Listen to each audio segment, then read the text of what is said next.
കർത്താവ് ആത്മാവിനെ ഊതിക്കൊടുത്തു.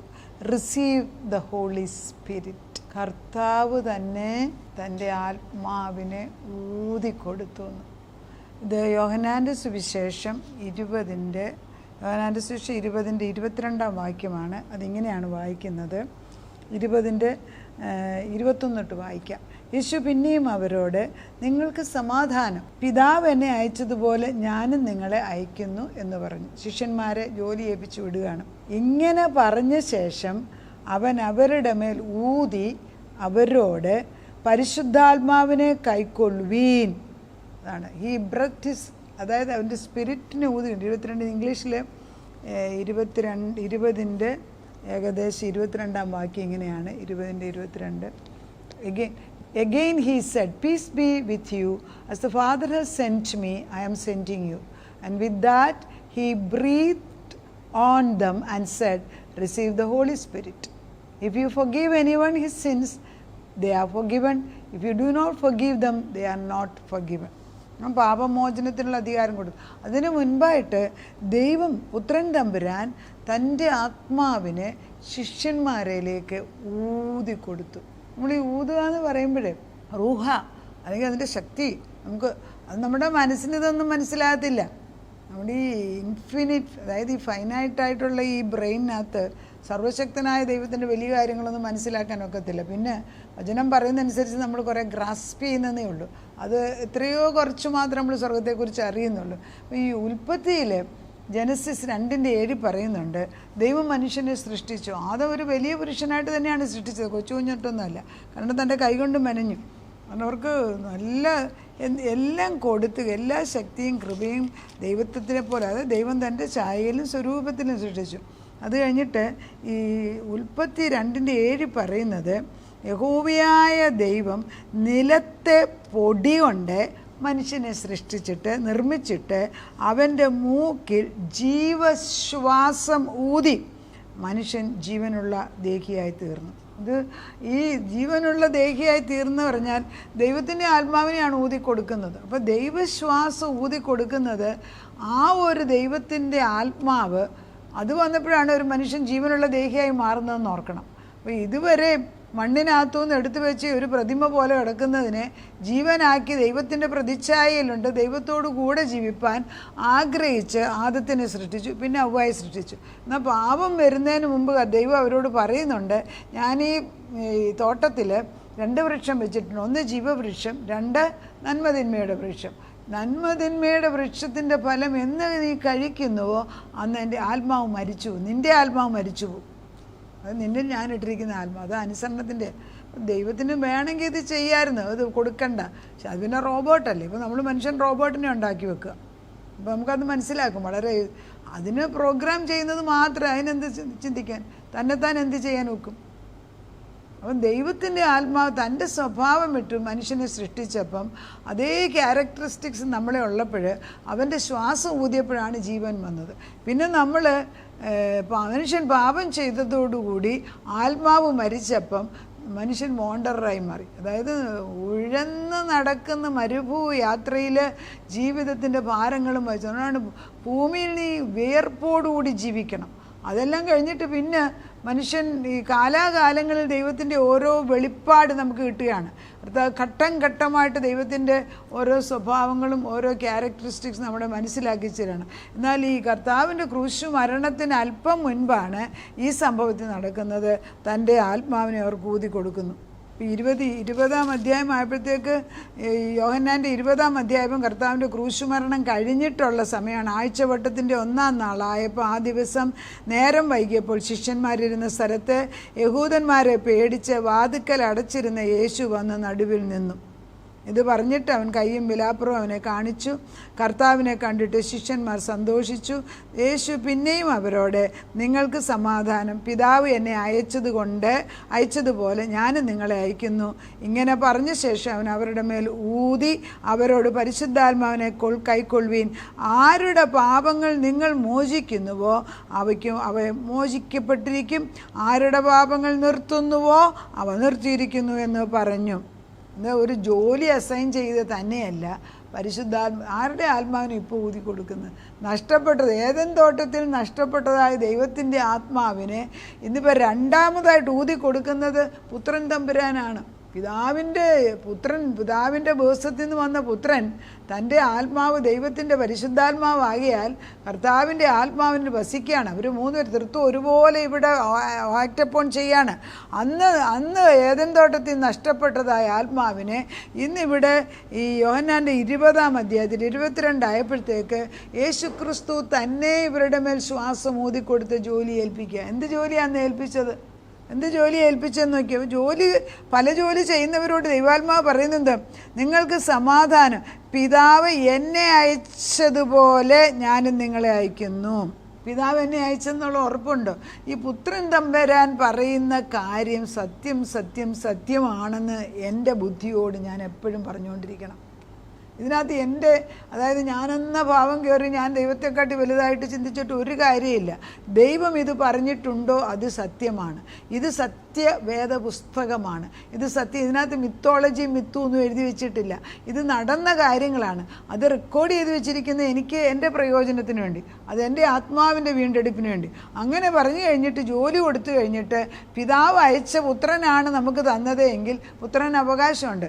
ജോലി കൊടുത്ത് എന്ത് ചെയ്യണം? ഞാൻ ചെയ്യുന്നത് പോലെ നിങ്ങൾ ചെയ്യാൻ. എന്നിട്ട് ഒരു വലിയ ജോലി, ആരുടെ പാപങ്ങൾ നിങ്ങൾ മോചിക്കുന്നു അവർ മോചിക്കപ്പെടും, ആരുടെ പാപങ്ങൾ നിർത്തുമോ അവർക്ക് നിർത്തിയിരിക്കുന്നു. അപ്പോൾ പാപം മോചിക്കുവാനും പാപത്തിൻ്റെ ബന്ധനത്തിൽ നിന്ന്, അതായത് പാപത്തിൻ്റെ ശമ്പളം മരണമത്രേ, പാപത്തിൻ്റെ മരണത്തിൽ നിന്നും രക്ഷിക്കുവാനുള്ള ശക്തി ശിഷ്യന്മാർക്ക് കൊടുക്കുകയാണ് കർത്താവ്.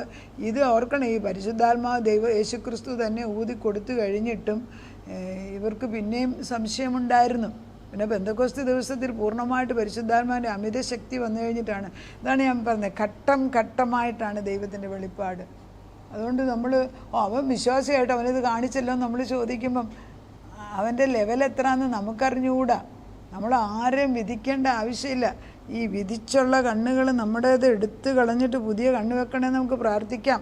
കർത്താവ് പരിശുദ്ധാത്മാവിനെ, അതായത് നമ്മൾ പരിശുദ്ധാത്മാവിനെ കർത്താവ് അയക്കുമ്പോൾ അത് സ്വീകരിക്കണം. നമ്മൾ മറ്റുള്ള കാര്യങ്ങളിലൊക്കെ കുടുങ്ങി അങ്ങനെ കിടക്കാതെ അവരെയും പ്രീതിപ്പെടുത്തി ഇവരെയും പ്രീതിപ്പെടുത്തുന്നതിന് പകരം, പൊന്നെ ദൈവമേ, നിൻ്റെ അടുക്കലേക്ക് പരിശുദ്ധാത്മാവിനെ നിറയ്ക്കാൻ, അതിൽ പ്രവർത്തിക്കാനുള്ള കൃപ ചോദിക്കണം. പരിശുദ്ധാത്മാവിനെ വ്യക്തിപരമായിട്ടാണ് തരുന്നത്. ഓരോ വ്യക്തിക്കും അവനവനറിയാൻ പരിശുദ്ധാത്മാവ് ഉണ്ടോയെന്ന്, അവനവനറിയേണ്ടത്. അവനവനറിയുമ്പം പരിശുദ്ധാത്മാവുള്ള ഒരു വ്യക്തിയുടെ പ്രവർത്തനം വ്യത്യാസമുണ്ട്. മറ്റ് വിശ്വാസികളിൽ നിന്നും, അതായത് നക്ഷത്രം പോലെ അല്ലെങ്കിൽ വിളക്ക് പോലെ വിളങ്ങി നിൽക്കുന്ന 10-20 പേരിൽ ചിലപ്പോൾ ഒരാളെ കാണത്തുള്ളൂ. പൂർണ്ണമല്ല, ആത്മാവിൻ്റെ ശക്തിയിൽ. പൂർണ്ണതയെന്ന് പറയുന്നത് പാടാണല്ലോ. പിന്നെ പരിശുദ്ധാത്മാവ് നമ്മളെ കവർ ചെയ്യുന്നുണ്ട് കൃപയിൽ. പക്ഷേ കർത്താവിൻ്റെ ആത്മാവിൽ ആരില്ല ഉള്ളതെന്ന് ദൈവത്തിനും അറിയാം, നമുക്ക് വ്യക്തിക്കറിയാൻ വെക്കും. പിന്നെ മറ്റുള്ളവർക്കത് കാണും. മനുഷ്യർക്ക് ഒന്നിൽ ഉൾക്കൊള്ളാം, അല്ലെങ്കിൽ ആത്മീയ ഗോളത്തിൽ അഹങ്കാരം അല്ലെ ജലസി വന്നിട്ട് അവരെ നശിപ്പിക്കാൻ തോന്നും. ഇത് രണ്ടാണ് സംഭവിക്കുന്നത്. ഇതിൽ നമ്മൾ ദൈവത്തെ അറിയുന്ന മക്കളാണെങ്കിൽ അവനവൻ്റെ വിശ്വാസം വർദ്ധിപ്പിക്കും. നമ്മുടെ ഇന്ദ്രിയങ്ങളിൽ നമ്മൾ ജയമെടുക്കും. അത് ഇന്ദ്രിയങ്ങൾ എന്ന് പറയുമ്പോൾ പഞ്ചേന്ദ്രിയങ്ങളാണ്. ഇന്ദ്രിയങ്ങൾക്ക് വലിയ ശക്തിയാണ്.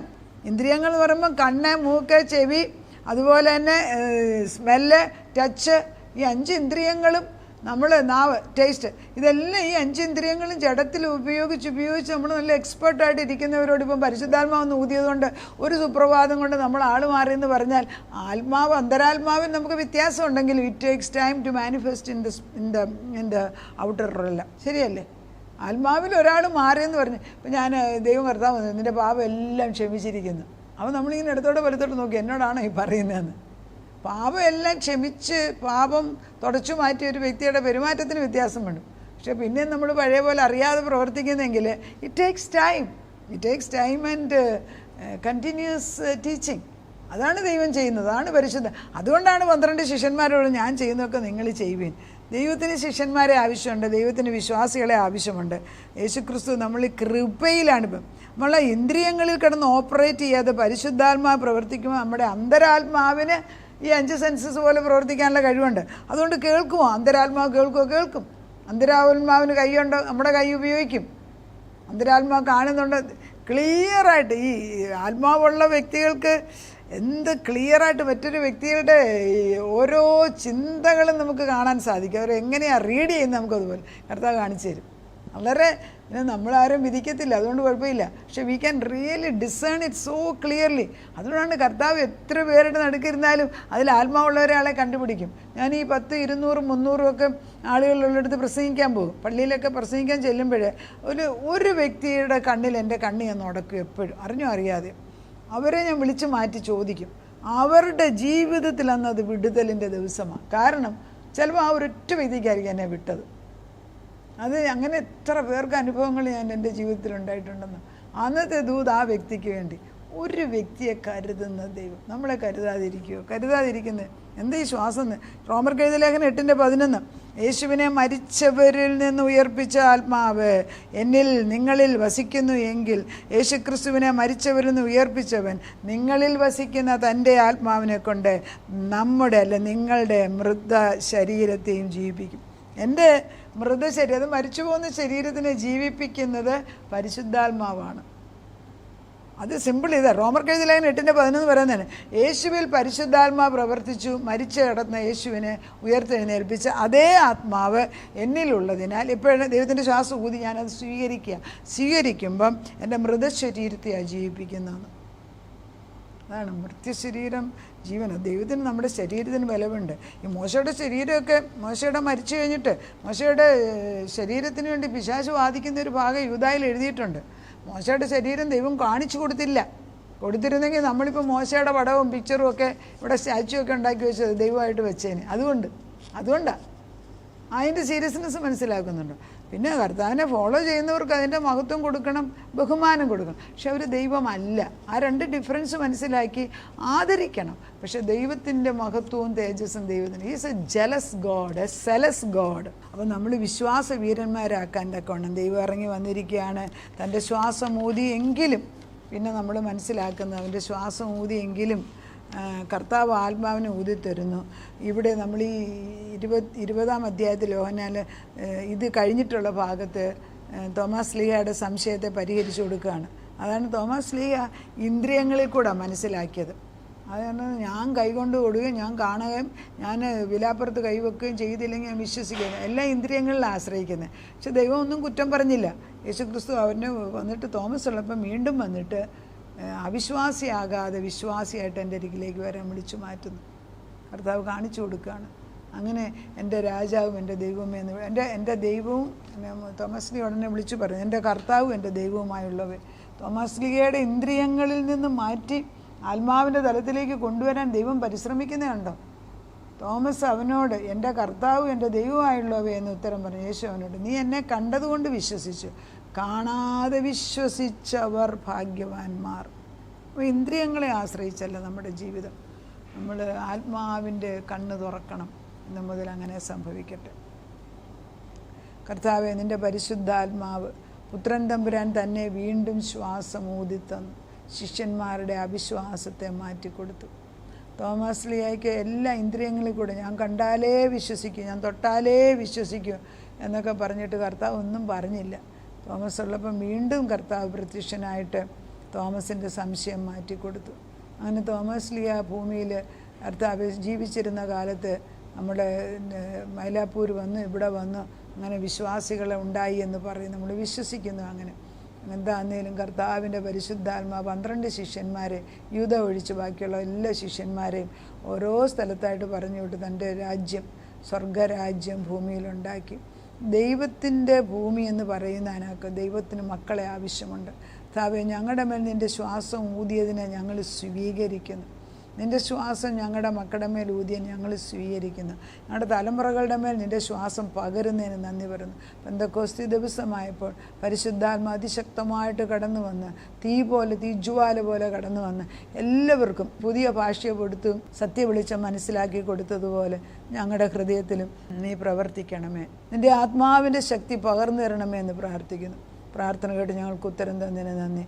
ഞങ്ങളുടെ തലമുറകളുടെ മേൽ നിൻ്റെ ആശ്വാസത്തിൻ്റെ, സ്നേഹത്തിൻ്റെ, ജീവൻ്റെ ശ്വാസത്തെ നീ പകർന്നുകൊണ്ടേയിരിക്കുന്നത് ഞങ്ങൾ അവർക്ക് വേണ്ടി പ്രാപിക്കുന്നു. കർത്താവ്, pass it on Lord, pass it on, we are passing it on load.